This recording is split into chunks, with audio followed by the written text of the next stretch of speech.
Hello इटो समाज party I am राजा देहाती। भैया कैसे आप सभी, उम्मीद करते हैं अच्छे होंगे। भैया छोटे छोटे बच्चे हमारे आ रहे हैं और इनसे हम पूछना चाहते हैं ये सभी लोग कहाँ से आ रहे हैं? बहुत गर्मी पड़ रही है। अच्छा, नहाता कहाँ नहाने गए थे बेटा?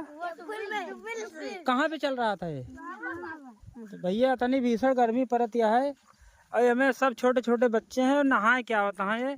और मेरे इलाके का सारा धान जो है देखता है ये पोजीशन पर है। तो एक बात और पूछी बताओ बो, है हमें अपने भारत का प्रधानमंत्री कौन है? नरेंद्र मोदी। भैया आप सभी देख रहे हैं जो दिल्ली में जंतर मंतर पे भारी प्रदर्शन हुआ था आए, उसके बावजूद हमारे छोटे छोटे बच्चे भी नरेंद्र मोदी का साथ दे रहे हैं। तो ऐसे में आप सभी वीडियो में कमेंट बॉक्स में बताइए ये वीडियो सही है या नहीं है। सही है। Tata bye bye, take you, bye bye बोलो, बाय बाय।